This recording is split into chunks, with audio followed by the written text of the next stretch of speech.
আসসালামু আলাইকুম রহমতুল্লাহি ওবরকাতুহু। সম্মানিত দর্শক, আজকে যে বিষয়টি নিয়ে আলোচনা করব অত্যন্ত খোলামেলাভাবে। আমি যেটা শুনেছি এবং জেনেছি এবং বাস্তব, সেই বিষয়গুলো নিয়ে আপনাদের সঙ্গে আলোচনা করব। ১ম ঘটনা হলো, সরকারের বিভিন্ন দপ্তর, সেটা পুলিশ এবং অন্যান্য সেনসিটিভ বিভাগ থেকে শুরু করে ব্যবসায়ী, আমলা থেকে শুরু করে এই মুহূর্তে যারা বাংলাদেশ নিয়ন্ত্রণ করছে, তাদের উপরে টিল নাও। আওয়ামী লীগের নেতা, কর্মী, সাবেক আমলা যারা পালিয়ে আছেন তারা, এবং একই সঙ্গে স্বয়ং শেখ হাসিনা, তাদের একটা বিরাট প্রভাব আছে। ডক্টর মোহাম্মদ ইউনূস সরকার পারেননি কেন? বা এই যে বর্তমান সরকার, তারা কাজের কোনো ধারাবাহিকতা রক্ষা করতে পারছে না। যেখানে হাত দিচ্ছে সেখানেই আঙ্গুল পুড়ে যাচ্ছে বা হাত পুড়ে যাচ্ছে, এবং অদ্ভুত অদ্ভুত সমস্যা তৈরি হচ্ছে, বিশেষ করে জ্বালানি সেক্টরে। এবং এই জ্বালানি সেক্টরের যারা কুশীলব, তারা কেউ জেলের মধ্যে আছেন, কেউ দেশের বাইরে আছেন। মূলত এলএনজি, ডিজেল, পেট্রোল থেকে শুরু করে তেল গ্যাসের পুরো সেক্টরটা টিল নাও 100% আওয়ামী লীগের, যাকে বলা হয়, নিয়ন্ত্রণে। এখানে সরকারের যে সমস্ত লোকজন অতি বিএনপি হয়ে, তারা মূলত বেনিফিট নিচ্ছে আওয়ামী লীগের ব্যবসায়ী, আওয়ামী লীগের আমলা কামলা, তাদের কাছ থেকে। আর এই সুবাদে আওয়ামী লীগের যারা লোকজন ঠিক চাণক্যের মতো করে, যেটিকে বিষকন্যা বলা হয়। চাণক্যের একটা থিওরি আছে, বিষকন্যা। সে খুব কৌশলে রাজ্যের বিভিন্ন জায়গাতে, নন্দ বংশের রাজ্যের বিভিন্ন জায়গাতে ওয়েল ট্রেন করে বহু সংখ্যক রমণীকে সে ঢুকিয়ে দিয়েছিল। ফলে কি হলো দেখুন, মানে আপনারা জানেন যে পাক ভারত উপমহাদেশটা পৃথিবীর ইতিহাসে যে কজন শক্তিশালী রাজা তৈরি হয়েছিলেন এবং পৃথিবীর সবচেয়ে বড় সাম্রাজ্য প্রতিষ্ঠা করেছিলেন, শুধু সাম্রাজ্য নয়, সাম্রাজ্য, সুশাসন এবং একটা ডাইনেস্টি, সেক্ষেত্রে পৃথিবীতে 1, 2, 3 এরকম যদি নাম আসে, সবার আগে যে নামটি আসে তিনি হলেন চন্দ্রগুপ্ত মৌর্য। একেবারে সাধারণ একটা উপজাতীয় সম্প্রদায়, মৌর্য সম্প্রদায় বা মৌরিয়া সম্প্রদায় থেকে একেবারে সাধারণ একটা মানুষ, তিনি একজন ব্রাহ্মণ পণ্ডিত চাণক্য, তার বুদ্ধিতে, পরামর্শে, তার মেন্টরশিপে তিনি ভারতে একটা বিরাট সাম্রাজ্য প্রতিষ্ঠা করে ফেলেছিলেন। এবং ভারতের এত বড় একটা সাম্রাজ্য, যেটাকে নন্দবংশ বলা হতো, সেই নন্দবংশের রাজা ধনানন্দ, তিনি এত বড় ছিলেন, তার রাজত্ব এত বড় রাজত্ব ছিল এবং এত শক্তিশালী ছিল পাটালিপুত্রে, যেটিকে মগধ এবং পাটালিপুত্র, কেউ মগধ বলে, কেউ পাটালিপুত্র বলা হয় আজকের পাটনাতে। তো সেই ধনানন্দ, যেটা উত্তর ভারত জুড়ে এত বড় একটা সাম্রাজ্য গড়ে তুলেছিলেন, যেখানে সম্রাট আলেকজান্ডার সেই সাম্রাজ্য দখল করা তো দূরের কথা, আক্রমণ করতে সাহস পাননি। তো সেই সাম্রাজ্যকে অর্ধেকটা তিনি একেবারে শেষ করে দিয়েছিলেন বিষকন্যা থিওরির মাধ্যমে। সেই বিষকন্যা হলো যে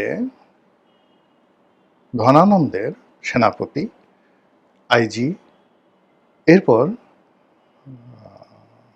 মন্ত্রী, এমপি, সভাসদ, আমির, ওমরা, সবার পেছনে সে একেবারে আফগানিস্তান থেকে আত্মঘাতী এরকম অসংখ্য, অন্ততপক্ষে 400-500 মেয়েকে তিনি ট্রেন করেছিলেন।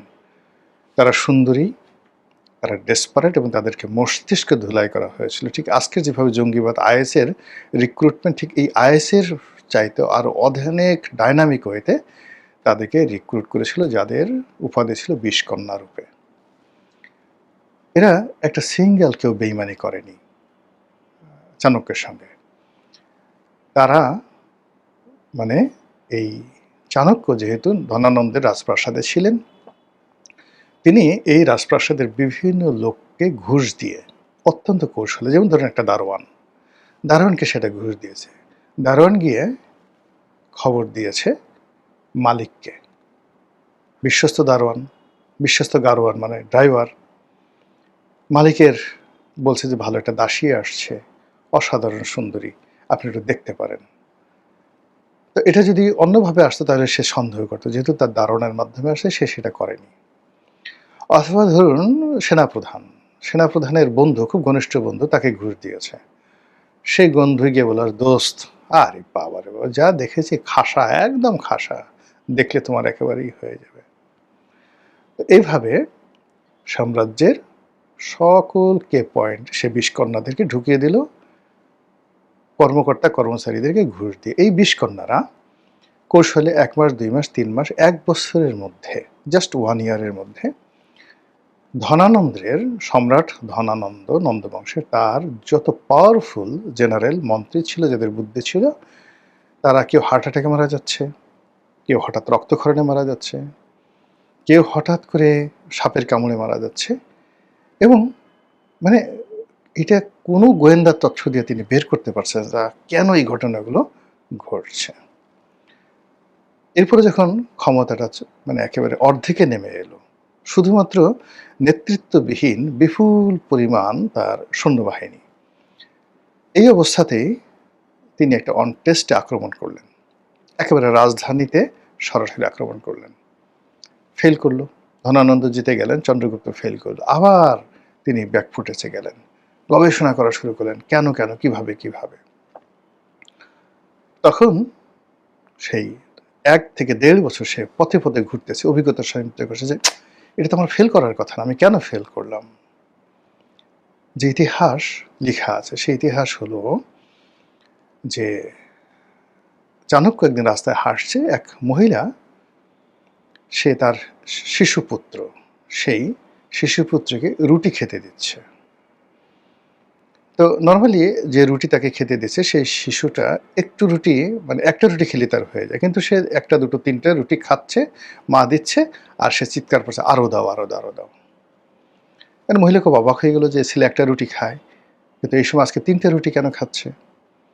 তখন সে কাছে গেল, কাছে গিয়ে দেখলো যে শিশুটা করছে কি, সেই রুটিটা মুখে নিয়ে কেবলমাত্র সেই রুটির যে সেন্টার পয়েন্ট, একের মাঝামাঝি জায়গায় একটা কামড় দিয়ে বাকি রুটিটা ফেলে দিচ্ছে, কিন্তু তার ক্ষুধা নিবৃত হচ্ছে না। এইভাবে ৩টা রুটি সে সাবার করছে, কিন্তু সে আসলে চারিদিক থেকে খায়নি। তখন সেই মহিলা হেসে বলল যে তুই তো সেই চাণক্যর মতো রুটি খাচ্ছিস, তো রুটি খেতে হবে একদম কিনারা থেকে। চাণক্য কথা শুনলেন, পরে সেই মহিলার কাছে এটা গল্প হতে পারে, উপকথা হতে পারে, কিন্তু এইভাবে ইতিহাসে লেখা আছে। সেই মহিলাকে কি বললো যে মাগো, আমি তো সেই চাণক্য। তখন তার চাণক্য নাম হয়নি, নাম হলো বিষ্ণুদে। তো আপনার কথা শুনছি, আমি বুঝতে পারছি আমার রাজধানীতে আক্রমণ করা ঠিক হয়নি। তখন চাণক্য ফিরে আসলো এবং গেরিলা যুদ্ধ শুরু করলো সীমান্তে।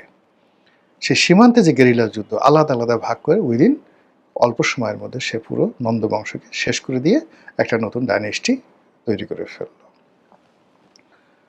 তো এখন এই যে বর্তমানে যা কিছু হচ্ছে, রাজনীতি বলেন, অর্থনীতি বলেন, কূটনীতি বলেন, সব কিছুর মূলেই কিন্তু যে এই যে একটা চাণক্য নীতি, সেই চাণক্য নীতি রয়ে গেছে। তো সেই চাণক্য নীতির যে জায়গা থেকে আছে, সেই চাণক্য নীতির জায়গা থেকে যদি আপনি ধরেন যে আজ থেকে ২৫০০ বছর আগে চাণক্য যে কথা বলেছেন, যে জিনিসগুলো লিখেছেন, তারপর যেভাবে তিনি সফল হয়েছেন, আজ থেকে হাজার হাজার বছর আগে যেভাবে আহমদ শাহ আবদালী, যেভাবে তৈমুর লং ভারত আক্রমণ করেছেন, যেভাবে জহিরুদ্দিন মোহাম্মদ বাবর ভারত আক্রমণ করেছেন, সেই পলিসি তো এখনও আছে। আর এগুলো শেখ হাসিনার যারা মেন্টর, তারা বা ভারত এই জিনিসগুলো কি জানে না? অবশ্যই জানে। আর জানে বলে তারা, সরকার খুব আনন্দে আছে, আর তারা যে কাজটি করছে প্রশাসনের সব স্তরে ব্যবসায়ী থেকে শুরু করে সব জায়গাতে চুপচাপ বসে আছে। কেউ হয়তো এত বেশি ভারত বিরোধী, কেউ হয়তো এত বেশি আওয়ামী লীগ বিরোধী, আওয়ামী লীগ নাম শুনলেই তাকে ধরবে, মারবে, নাকের বদনা ফাটিয়ে ফেলবে, কাপড় চোপড় উলঙ্গ করে ফেলবে। মানে ওকে দেখে মানে স্বয়ং প্রধানমন্ত্রী বলবে, আচ্ছা ঠিক আছে, আওয়ামী লীগের ব্যাপারে এতটা নিষ্ঠুরতা হওয়ার কি দরকার আছে? এইরকম। অথচ সেই লোকটি বিষকন্যা। যে যত বেশি দেখবেন মানে নেতিবাচকভাবে আউটস্পোকেন, আমি প্রেম করব না, আমি ঘুষ খাই না, আমি এটা করি না, মাগিবাজি করি না, গিয়ে দেখেন যে যেই কথাটা সে রিগ্রেট করছে সেই জিনিসটি তার মধ্যে প্রবলভাবে অনেক অনেক বেশি। তো এইভাবে আপনি দেখেন যে প্রশাসন, প্রধানমন্ত্রী কার্যালয়, অন্যান্য যে জায়গাগুলোতে যত বেশি ভারত বিরোধী, যত বেশি আওয়ামী লীগ বিরোধী লোকজন রয়েছে, মূলত তাদের একটা বিরাট অংশ, তারা একটা বিরাট অংশ সরকারের ভিতর থেকে আওয়ামী লীগের পারপাস সার্ভ করছে। আপনি সাম্প্রতিক সময় দেখেন তো, মানে আওয়ামী লীগের যে সকল একেবারে কে ম্যান, জনাব বেনজির সাহেব, সাবেক আইজি, হারুন, বিপ্লব, হারুন, বিপ্লব, ডিবি মনির, এরকম যদি আপনি ধরেন ইফেক্টিভ আওয়ামী লীগ সরকারকে যারা টিকিয়ে রেখেছিল গত সেই 14 সন থেকে, তাদের একজন লোককে আপনারা ধরতে পারছেন পুলিশে? ২ নম্বর হলো যে ছাত্রলীগ, যুবলীগ, আওয়ামী লীগের যে সকল ইফেক্টিভ যারা আন্দোলন করতে পারে, তাদের একটা সিঙ্গেল লোককে আপনি ধরতে পেরেছেন যারা গত 10 বছরে ইভেন 2024 সনের জুলাই আগস্টে রাজপথের সকল অপারেশন যারা নেতৃত্ব দিয়েছে, এভরিথিং, আওয়ামী লীগের সমস্ত অফিস, কেন্দ্রীয় অফিস, প্রধানমন্ত্রীর কার্যালয় এবং যাদের সঙ্গে কল রেকর্ডে ডেইলি 10 বার প্রধানমন্ত্রীর কথা হতো, আগস্ট মাসের 5 তারিখ থেকে একেবারে সেই এপ্রিল মাস পর্যন্ত আপনি কল লিস্টে দেখেন সেরকম একজন সিঙ্গেল লোককে আপনি ধরতে পেরেছেন কিনা? একমাত্র জিয়াউল আহসান, এবং জিয়াউল আহসান যে ধরা পড়বে, এটা জিয়াউল আহসান যখন লেফটেন্যান্ট কর্নেল, তখনই আমাকে একদিন সে বলেছিল যে আমাকে তো আসলে আর্মি ধরায় দেবে, বাইরের কোনো লোক আমাকে ধরতে হবে না, আর্মি আমাকে ধরিয়ে দেবে, এবং আর্মি তাকে ধরিয়ে দিয়েছে।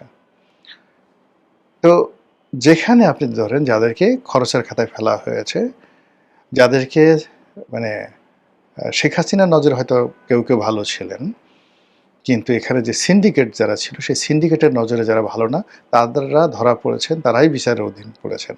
আর বাকি যারা ইফেক্টিভ চ্যানেল মেনটেন করতেন, তারা সবাই, এমনকি এই 2026 সনে আওয়ামী লীগ মানে বিএনপি ক্ষমতা আসার পরেও আওয়ামী লীগের বহু ইফেক্টিভ নেতা সীমান্ত পাড়ি দিয়ে প্রথমে ভারত গেছেন, আবার ভারত থেকে তারা সদল বলে আমেরিকা যাচ্ছেন, লন্ডন যাচ্ছেন। আপনি কি লেমন জুস খাচ্ছেন কথাবার্তা বলে খালি বললে হবে? আপনি আওয়ামী লীগের কত হাজার লোক কলকাতাতে আছে, কত হাজার লোক আগরতলাতে আছে, এবং সেখান থেকে তারা এত ঘন ঘন লন্ডনে যাচ্ছে, আমেরিকা যাচ্ছে, মানে তাদের টাকা পয়সা, ট্রাভেল পাস থেকে শুরু করে এই কাজটা কে করলো বলেন? কে তাদেরকে এই গত 2 বছরের মধ্যে, ধরুন যদি আওয়ামী লীগের 10,000 লোক, ইফেক্টিভ 10,000 লোক, এর মধ্যে চেয়ারম্যান আছে, উপজেলা চেয়ারম্যান আছে, এমপি আছে, এরকম 10,000 লোক যাদের সবারই 100 কোটি টাকা থেকে শুরু করে 10,000 কোটি টাকার মালিক, দেশের ভেতরে দেশের বাইরে, এই লোকগুলো আগস্ট মাসের 5 তারিখের আগে হাইয়েস্ট তারা পালাতে পেরেছে ধরুন 500, নট মোর দ্যান দ্যাট। তো 10,000 লোকের মধ্যে 500 হলো আগস্ট মাসের 5 তারিখে, বাকি লোকগুলো গেছে এই গত 2 বছরে।